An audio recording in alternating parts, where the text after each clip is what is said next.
Segunda Epístola de Paulo a Timóteo, capítulo 1, verso 6.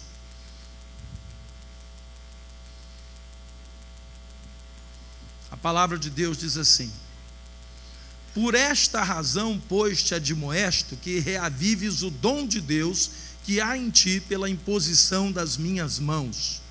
Porque Deus não nos tem dado espírito de covardia, mas de quê, igreja? De que mais? De amor e de moderação. E não te envergonhes, portanto, do testemunho de nosso Senhor, nem do seu encarcerado, que sou eu. Pelo contrário, participa comigo dos sofrimentos a favor do Evangelho, segundo o poder de Deus, que nos salvou e nos chamou com santa vocação, não segundo as nossas obras, mas conforme a sua própria determinação e graça, que nos foi dada em Cristo Jesus antes dos tempos eternos, e manifestada agora pelo aparecimento de nosso Salvador Cristo Jesus, o qual não só destruiu a morte, como trouxe à luz a vida e a imortalidade mediante o Evangelho, para o qual eu fui designado pregador, apóstolo e mestre. E por isso estou sofrendo essas coisas, todavia não me envergonho, porque sei em quem eu tenho crido, e estou certo de que Ele é poderoso para guardar o meu depósito até aquele dia. Dia com letra maiúscula significa o dia que o Senhor vai cumprir a sua promessa e voltar para levar a sua igreja. Mantenha o padrão das sãs palavras que de mim ouviste com fé e com amor que está em Cristo Jesus. Guarda o bom depósito, mediante o Espírito Santo que habita em nós. Até aqui. Senhor, nosso Deus, eu imagino Timóteo recebendo essa palavra, uma palavra de sabedoria, uma palavra profunda, que hoje também é levada aos nossos corações, para que nós entendamos que o mesmo propósito de Deus na vida de Timóteo também é nas nossas vidas.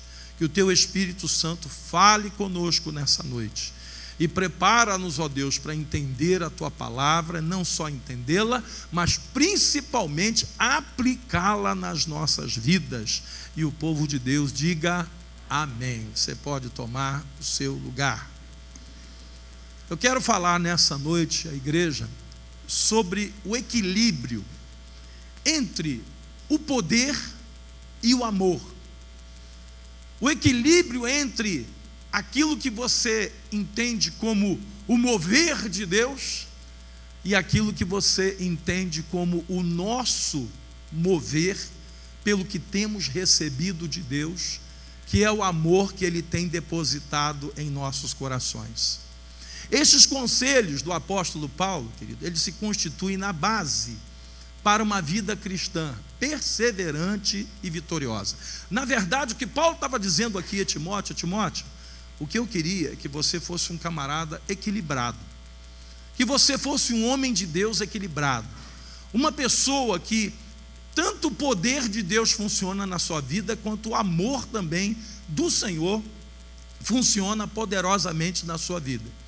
Porque se houver, queridos, um desequilíbrio entre esses fatores citados pelo apóstolo Paulo, jamais haverá uma vida cristã duradoura e vitoriosa. Você sabe por que muitos cristãos estão ficando pelo caminho? Pelo desequilíbrio entre o poder e o amor de Deus. Eu vejo cristãos, que não estão entendendo o propósito de Deus nas suas vidas, porque Deus não nos tem dado espírito de covardia. O apóstolo Paulo começa esse texto, falando sobre isso. Deus não tem nos dado espírito de covardia, diz o versículo 7. E aí você olha para o que está acontecendo hoje na nossa sociedade e percebe que alguns cristãos estão recuando no Evangelho. E recuando por quê? Porque estão sendo tomados por um espírito de covardia.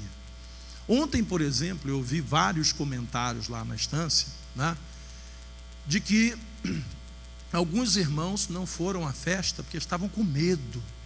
porque Monjolos está muito perigoso, tá? Aí eu pergunto, onde é que não está perigoso?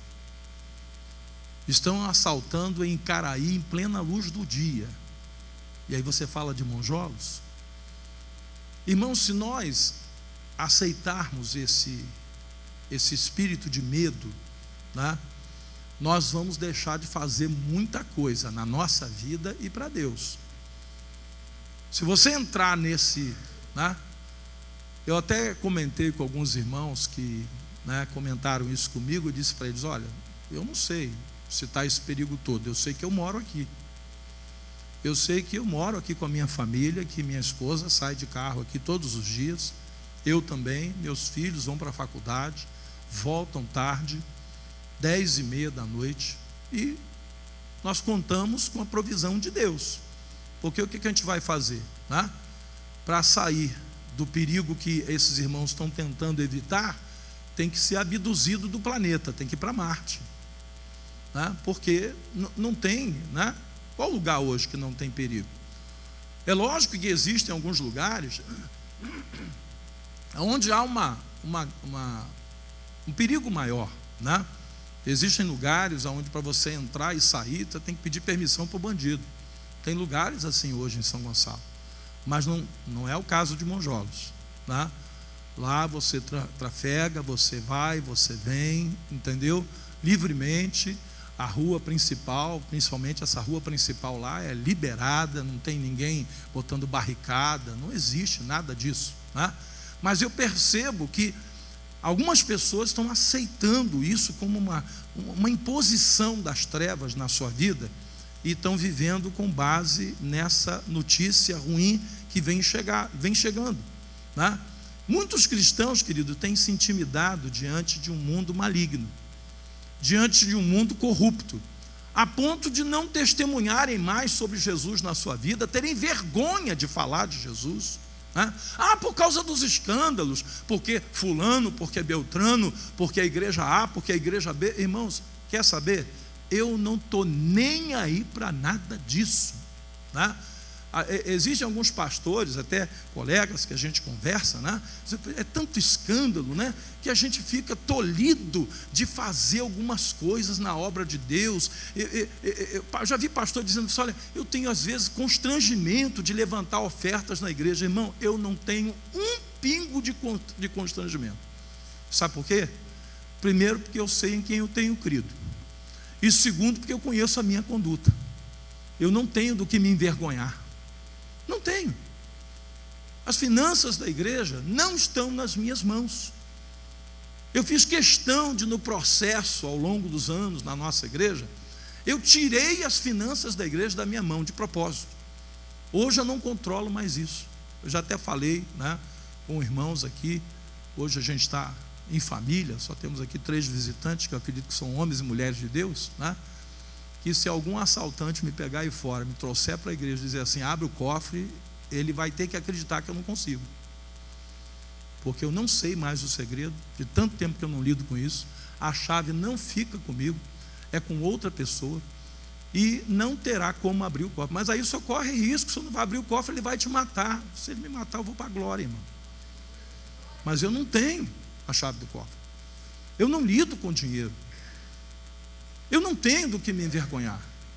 Por isso me dá autoridade e liberdade para viver o evangelho como ele precisa ser vivido, para falar com a igreja das necessidades da casa do Senhor, que a qual todos nós, como membros da igreja local, somos responsáveis por essa casa, né?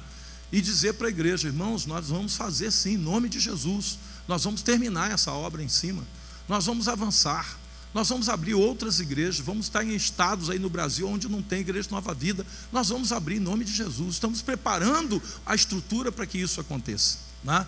Então eu vejo cristãos que, por vergonha, eu tenho vergonha porque lá no meu ambiente de trabalho as pessoas falam dos escândalos que aconteceram com a igreja A, com a igreja B. Irmãos, não se envergonhe disso.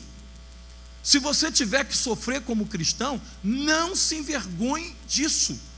Que seja você um obreiro, um servo de Deus, uma serva de Deus, que não tem do que se envergonhar, Por isso o apóstolo Paulo está dizendo a Timóteo: Deus não nos tem dado, versículo 7, espírito de covardia. O homem de Deus, a mulher de Deus não pode se acovardar, né? Imagine, por exemplo, né, como ficariam esses cristãos diante de uma perseguição que enfrentaram os nossos irmãos no início da igreja, quando ser cristão representava perigo de morte, de ser lançado para os leões, de ser pendurado numa cruz, como o Senhor Jesus o foi, de ser apedrejado, como Estevão foi, o primeiro diácono e o primeiro mártir da igreja. E até hoje, irmãos, em alguns países, principalmente de linha muçulmana, existe uma perseguição implacável ao cristianismo, aos cristãos, e muitos cristãos ainda hoje estão pagando com a própria vida por testemunharem de Cristo. Aí quando eu vejo um cristão dizer assim: não fui lá na festa não, porque eu estou com medo, Monjolos está muito perigoso. Então você não pode ir para Niterói, porque também está perigoso. Tem umas interdições ali no bairro depois de Tribobó, né? De vez em quando tem ali, para a rua toda, tiroteio. Então não vai trabalhar não, irmão. Vai não, você corre risco ali, né? Não anda aqui em Colubandê não. Colubandê também está muito perigoso, né? Está acontecendo assaltos por aqui. Irmão, não respira não, que respirar está perigoso. Eu fico pensando o seguinte: esse espírito de medo, de covardia, de pânico, ele tem tomado conta do coração de muita gente. Mas Deus não nos tem dado espírito de covardia, né? Eu não estou falando de você tentar Deus, né? E você tem ali uma barricada lá que o bandido colocou e você vai saltar do carro. Quer saber? Eu não vou respeitar barricada nenhuma, eu vou tirar, eu quero ver o bandido me dar um tiro. Vai dar um tiro, irmão, vai dar um tiro em você. Isso aí é tentar Deus, né? Mas você sair da sua casa, tocar a sua vida normalmente, trabalhar, estudar, estar numa festa linda daquela como aconteceu lá, confraternização do povo de Deus. Irmãos, estava lá um carro da polícia, né? E a gente conversou com os dois policiais crentes, irmãos, os dois crentes. Eu fiquei conversando com um deles até 4 horas da manhã na minha casa. Ele deu testemunho da vida dele, como Jesus o achou. Irmãos, Deus está fazendo obra de restauração, de renovação, entendeu? Esse homem, um homem cheio do Espírito Santo, é um dos policiais que estavam lá nos ajudando. Ele falou assim: o ano que vem eu quero vir nessa festa não para tirar serviço, eu quero vir aqui para aproveitar junto com a minha família. É o que eu quero fazer o ano que vem. Então, amados, isso, sabe o que significa isso? Significa que às vezes há pessoas que estão fazendo o jogo do diabo, aceitando essa pressão maligna, né? E deixando de viver a vida abundante que Deus tem para nós, por causa de notícia de fulano, beltrano e ciclano. Caiam 1000 ao meu lado, 10.000 à minha direita, eu não serei atingido. Davi ainda chegou a dizer: tu não serás atingido. Mas o cristão também passa por luta, também é assaltado. Amado, não cai um fio de cabelo da nossa cabeça sem que seja permissão de Deus. Ou você não acredita nisso? De repente você não acredita mais nisso.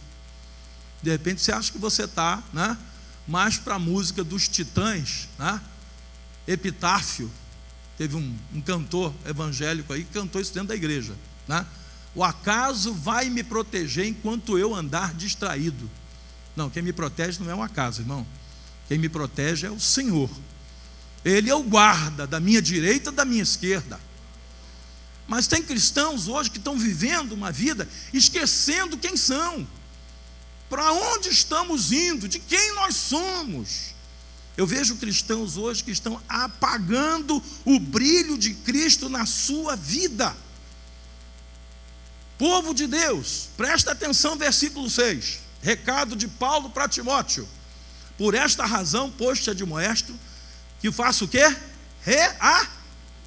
O quê, irmãos? O dom de quem? Que está em quem? Que está em ti, que está em você. Você sabe o que está faltando hoje para muito cristão? reavivar o dom que Deus te deu, usar os dons que Deus lhe deu, ao invés de ficar resmungando, reclamando da vida, dizendo que está perigoso e por isso você não vai lá na festa da igreja. Amado, é tudo que o diabo quer: te acuar num canto, dizer, não passa daqui não, porque se você passar dessa risca aqui eu te pego. E o cristão fica lá, do outro lado da linha. Como a palavra de Deus nos diz que nós recebemos autoridade para pisar na cabeça da serpente. Mas parece que tem cristão que esqueceu disso, porque não tem reavivado o dom de Deus na sua vida, não tem se enchido do Espírito Santo de Deus. No entanto, alguns cristãos acham que, por exemplo, exercer o poder é a única coisa importante em suas vidas. Aí é um outro lado. Nós temos hoje uma linha de cristãos, que ele anda em busca do poder. O tempo todo ele quer estar em algum lugar onde tem poder, mas ele nem sabe que poder é esse. Abra comigo em Lucas. Lucas capítulo 10. Lucas capítulo 10, verso 17. Lucas 10, 17. A palavra de Deus diz assim: então regressaram os 70, quem? Os 70 discípulos que Jesus enviou para evangelizar, possuídos de alegria, dizendo: Senhor, os próprios demônios se nos submetem pelo teu nome. Mas ele lhes disse: eu vi a Satanás caindo do céu como um relâmpago. Eis aí vos dei o quê? Para pisar de serpentes e escorpiões, e sobre todo o poder do inimigo, nada absolutamente vos causará dano. Não obstante, alegrai-vos, o quê? Não porque os espíritos se vos submetem, e sim porque o vosso nome está arrolado nos céus.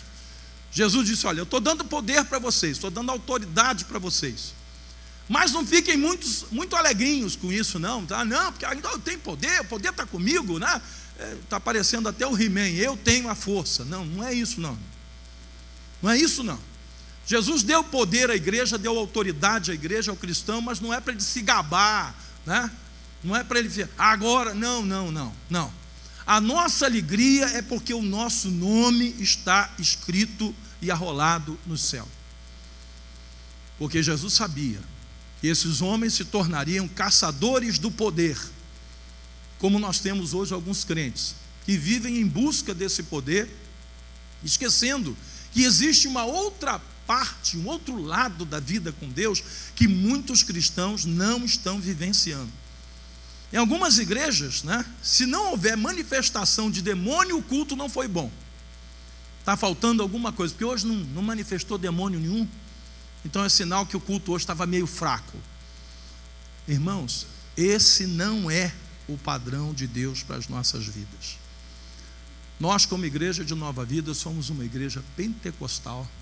Acreditamos no batismo com o Espírito Santo, o dom de falar em línguas, os dons de curar, e os 9 dons representados em 3 categorias. Nós acreditamos em tudo isso, e por isso que a gente, quarta-feira, vai estar ungindo os enfermos.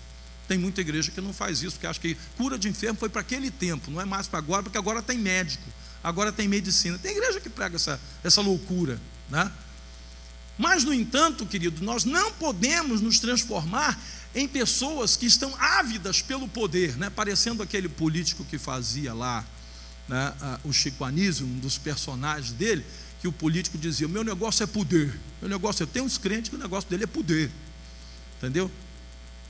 Eu quero dizer para você que se você basear a sua vida nisso, você vai ser enganado, como muitos cristãos são enganados em lugares que se faz propaganda do poder. Não, porque aqui na nossa igreja a gente faz chover, faz parar de chover, aqui Deus faz tudo que a gente pede para Ele fazer, Ele faz, que a nossa igreja é do poder.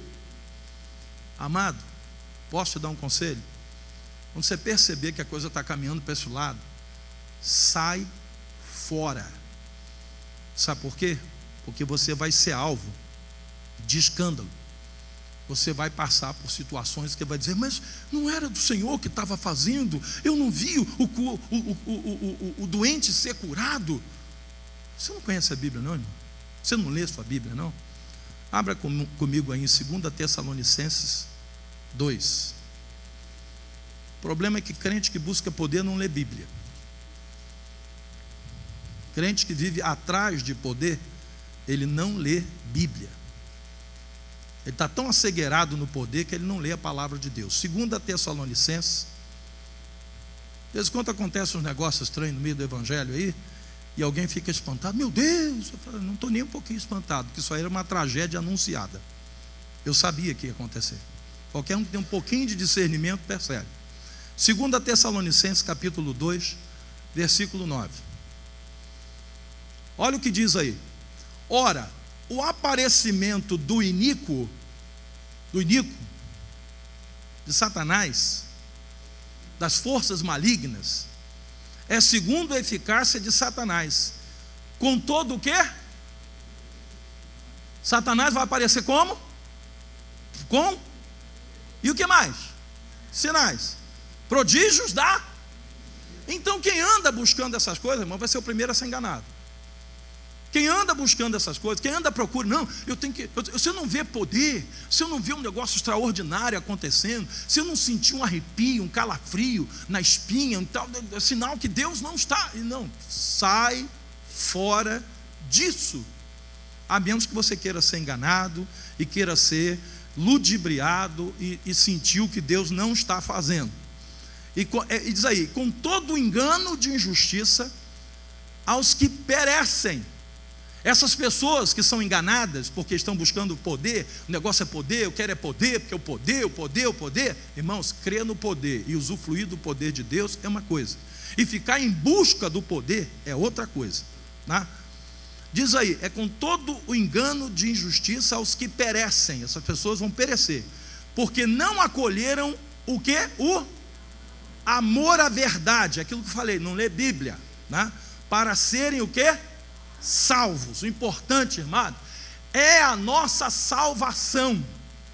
Porque adianta você receber alguma coisa fantástica, maravilhosa, milagrosa, extraordinária, estrondante, e no final você ser condenado à morte eterna. Adiantou?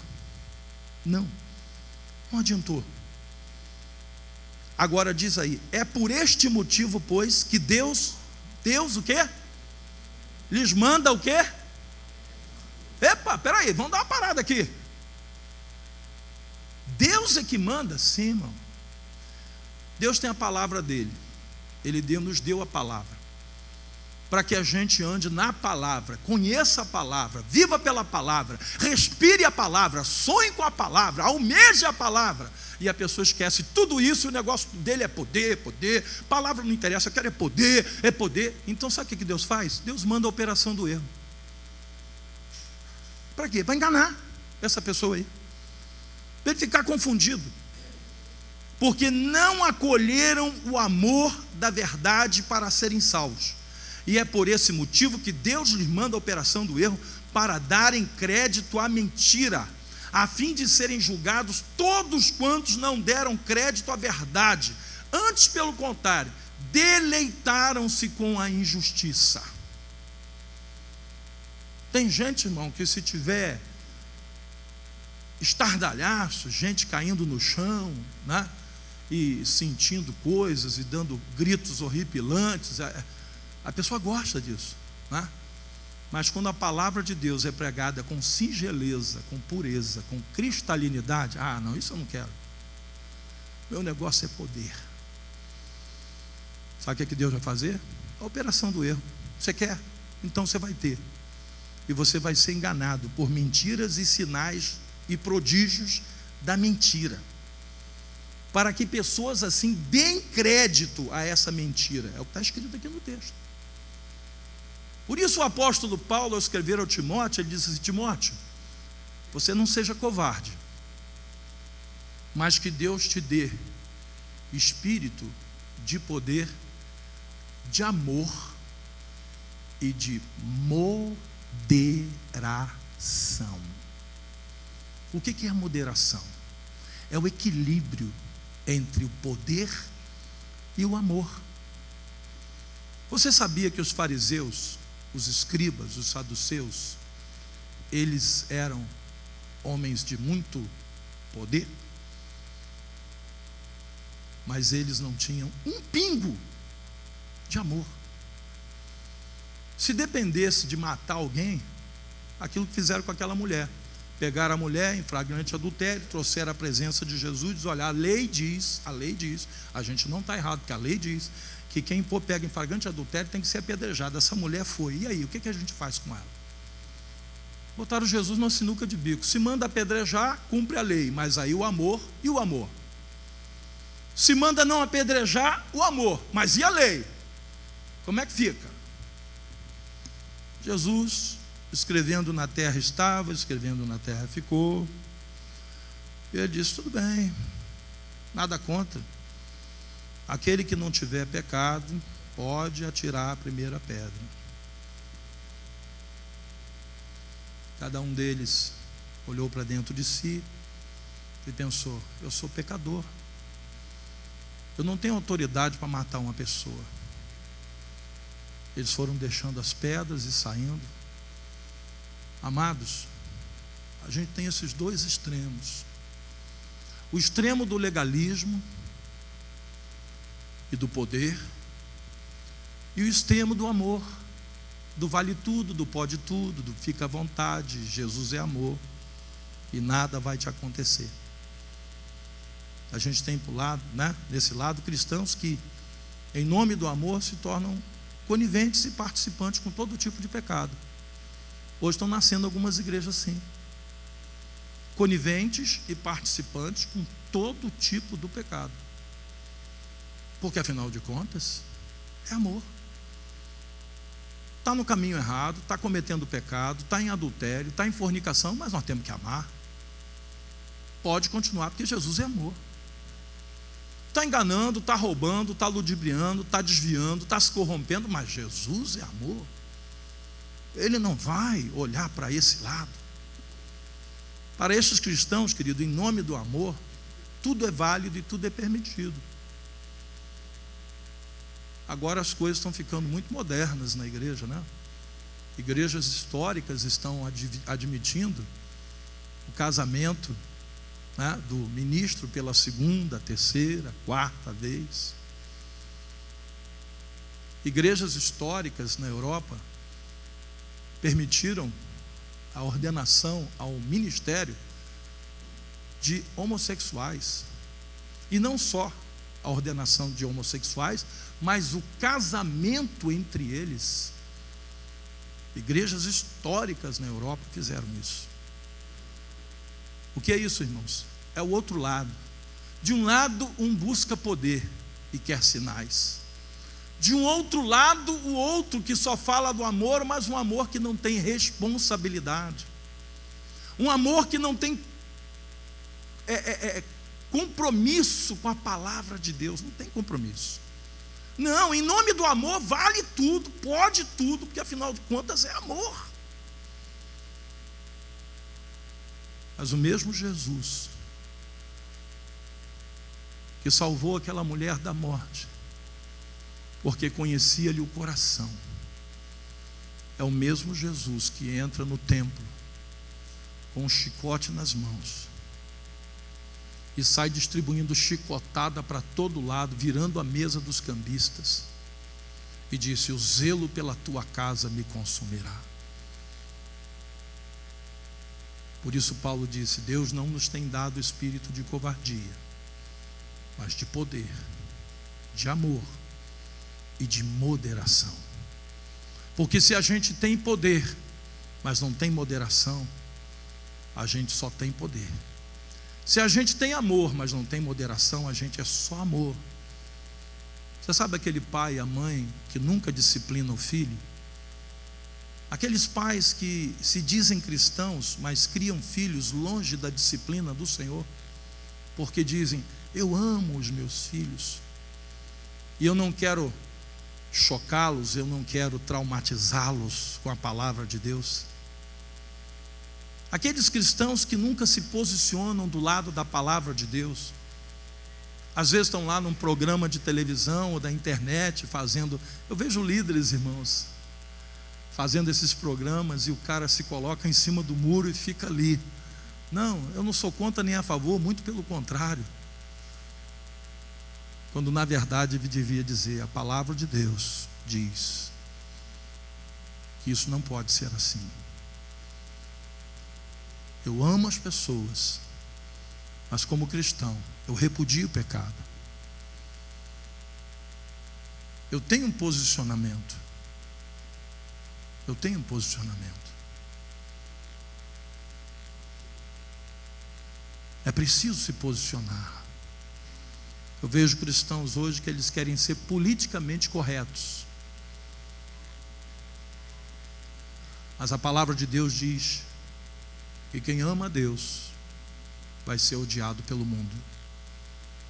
E que o amor ao mundo nos torna inimigos de Deus. Eu percebo que há hoje uma controvérsia entre os crentes verdadeiros e aqueles que estão tentando ser politicamente corretos. Na verdade, para estes cristãos, o amor ao mundo e as coisas que há no mundo sempre ocupam primeiro lugar em seus corações. O amor ao mundo e as coisas que há neste mundo. Eles não sabem o que é amar a Deus acima de todas as coisas, e muito menos ao seu próximo como a si mesmo. Se você vive hoje um dilema no teu coração entre o poder que você quer buscar, o amor de Deus, se você pende para um lado ou para outro, o que Deus quer te dar é espírito de moderação, para que você saiba a hora de aplicar o poder e a autoridade que Deus lhe deu, e a hora de você recuar, calar, às vezes não falar, mas calar, esperar até que Deus fale através dos seus lábios. Por isso que o apóstolo Paulo usa a palavra de moderação.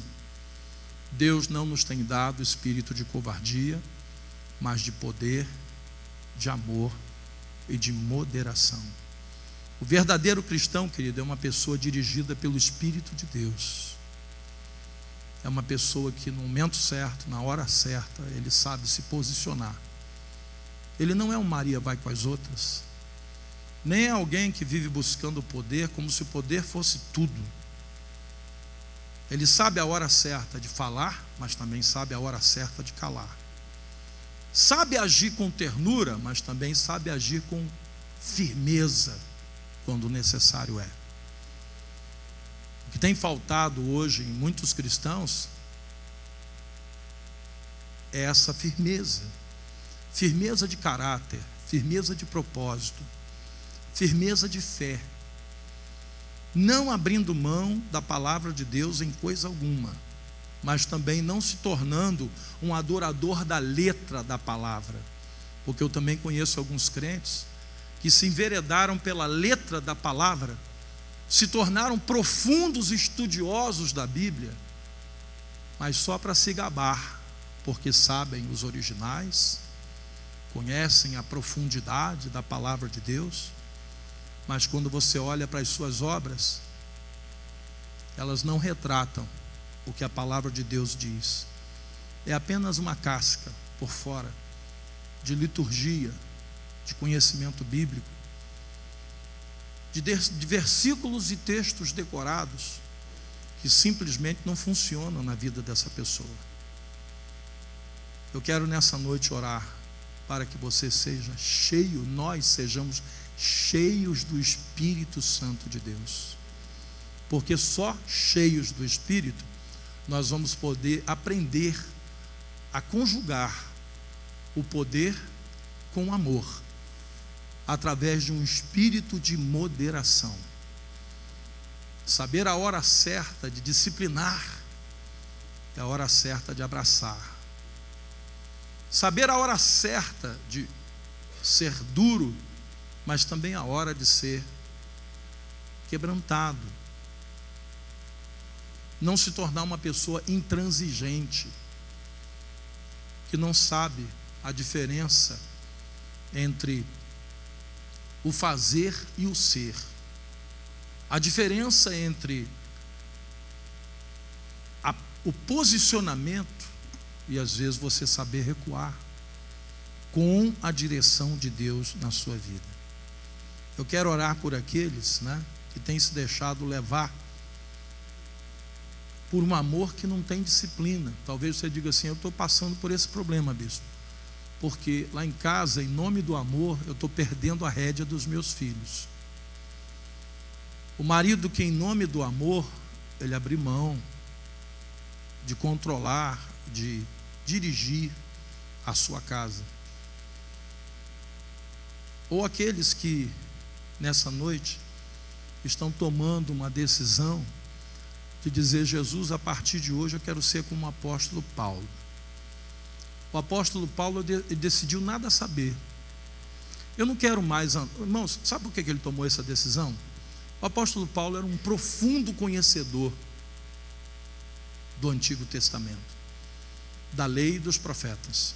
Profundo conhecedor. Ele disse que ele se avantajava àqueles que tinham muito mais idade do que ele. Sendo jovem, ele já conhecia mais do que os idosos. O apóstolo Paulo, ele conhecia essa profundidade, mas ele chegou a um ponto que nessa profundidade com Deus, ele se viu lutando contra o próprio Deus. Naquele dia em que ele se encontrou com Jesus na estrada de Damasco, ele perguntou: quem és tu? E ele ouviu a voz que audivelmente falou aos seus ouvidos, dizendo: eu sou Jesus, a quem você persegue. Naquele dia o apóstolo Paulo percebeu que toda a sua erudição, que toda a sua capacidade humana, intelectual, a profundidade que ele tinha no Antigo Testamento, nos originais, ele falava a língua original, dos primeiros originais. Ele conhecia o hebraico, porque era a sua língua. Ele conhecia o aramaico, uma língua já extinta nos seus dias. Ele conhecia toda a sua descendência. Ele era capaz de citar todos os seus antepassados, até chegar na tribo de Benjamim. Mas, no entanto, o apóstolo Paulo disse: eu decidi nada saber, senão a Jesus Cristo e este crucificado. Porque o poder de Deus, ele se aperfeiçoa na minha fraqueza. E de boa vontade, a partir de hoje, eu vou entender que se eu buscar na minha fraqueza, eu me entregar ao meu Deus, Ele me fará forte.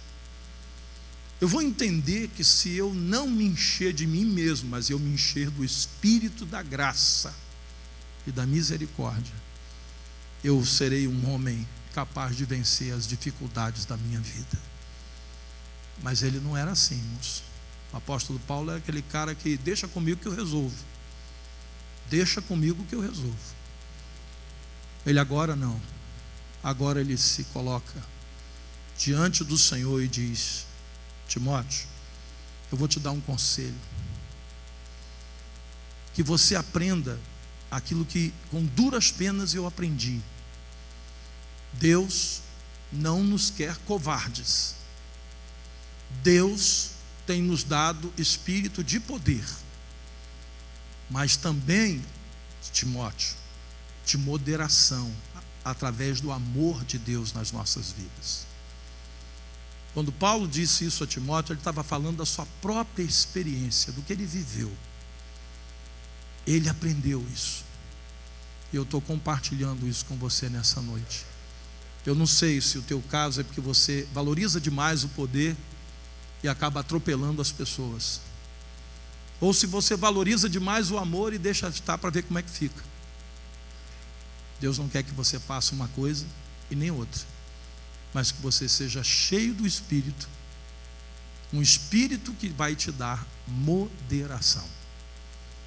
Esse é o alvo de Deus para as nossas vidas. Eu quero orar nessa noite por pessoas que queiram tomar uma decisão com Deus. Com Jesus eu já tomei decisão. Sim, eu sou crente, sou servo de Deus, ando na casa de Deus, na presença de Deus. Eu não estou falando disso, irmão. Eu estou falando de uma decisão de você dizer: Jesus, eu não quero ser esse crente que está procurando poder aqui e acolá. Onde é que tem uma igreja que tem muito poder? Porque eu preciso de poder, eu quero poder, meu negócio é poder. Sai fora disso, irmão. Quando você achar, você vai achar um engano. Deus vai mandar operação do erro para enganar essas pessoas. Não bota nem a culpa no diabo não, tá? É Deus que vai fazer isso. Não, meu problema não é esse. Meu problema é que eu amo tanto, eu acabo errando por tanto amor. Eu não repreendo, eu não disciplino, eu não corrijo, nem a minha própria vida. Porque eu sou aquele crente, paz e amor. O diabo passa na minha frente e eu, paz e amor. O demônio está fazendo uma confusão na minha vida e eu, paz e amor. Não, irmão. Nessa hora você tem que se posicionar. Davi era um homem de louvor, né? De adoração, pegava a harpa dele, tocava, glorificava a Deus, compunha salmos. Mas na hora que o leão foi lá atacar o rebanho do pai dele, ele não pegou a harpa não, irmão. Ele pegou a funda e deu-lhe uma pedrada no leão. E quando o leão estava lá meio tonto, meio vai, meio não vai, porque tinha levado uma pedrada na cuca, ele pegou, agarrou o leão pela barba, o feriu e o matou. Caramba! Aí ele foi pesado, hein? Pois é. Esse mesmo homem, presta atenção o que é conjugar amor e poder, com moderação. Esse mesmo homem que diz para os soldados dele, para os que estavam com ele dentro daquela caverna: olha, não toque na vida desse homem, de Saul, porque ele é ungido de Deus. Se alguém aqui tocar na vida dele, vai arrumar e Saul estava ali para matá-lo. Esse é o mesmo homem que enfrenta um gigante e que o gigante diz assim: eu vou matar você, eu vou pegar seu corpo, a sua carcaça, e vou jogar para as feras comerem, os abutres vão comer a sua carne. E o texto disse que Davi correu na direção dele, antes de ter dito a ele: você vai aprender a respeitar e não ser alguém que fere o coração de Deus, porque você proclamou blasfêmia contra o Deus e contra o exército de Deus. Hoje você vai ter problema comigo. Meu Deus, como é que um homem pode ser tão amoroso e de uma outra forma tão veemente, tão duro? Às vezes, irmãos, a gente tem que ser duro com quem tem que ser duro, na hora que tem que ser duro. Como os amigos de Daniel: olha, rei, a gente gosta de você, não tem problema nenhum com você, nosso problema não é com você, mas você está dizendo que a gente tem que te adorar a imagem de ouro que tu fizeste de você mesmo. Nós não vamos fazer isso. O nosso Deus tem poder, se Ele quiser, Ele tem poder. Olha o poder aí, Ele tem poder para nos livrar da fornalha. Mas se nosso Deus achar que a gente não deve ser livre da fornalha, que a gente deve morrer nessa fornalha, fica sabendo que não adoraremos a imagem de ouro que tu levantaste. Sabe o que é isso? Posicionamento. Posicionamento. Entregaram a vida deles nas mãos do Senhor, mas não ficaram lá que nem vaquinha de presépio.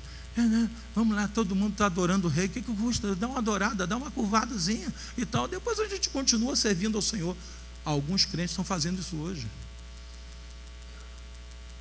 Quando tem que pregar uma mentirinha branca, ele prega. Quando tem que corromper alguém, não, é só um dinheirinho para dar um agrado. O que mais tem? Dar um agrado. O que tem receber um dinheirinho? Eu já tenho meu salário, mas o cara está querendo me dar um por fora. Que mal tem?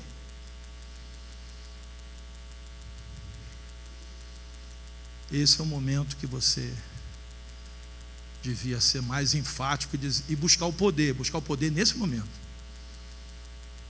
Esse é o verdadeiro poder.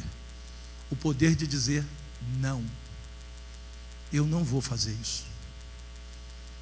Mas o mesmo crente que anda em busca de poder, de coisas extraordinárias acontecendo, né? Eu tenho que ver um negócio. Eu vi uma irmã levitar, eu vi uma irmã cair, fazer acontecer.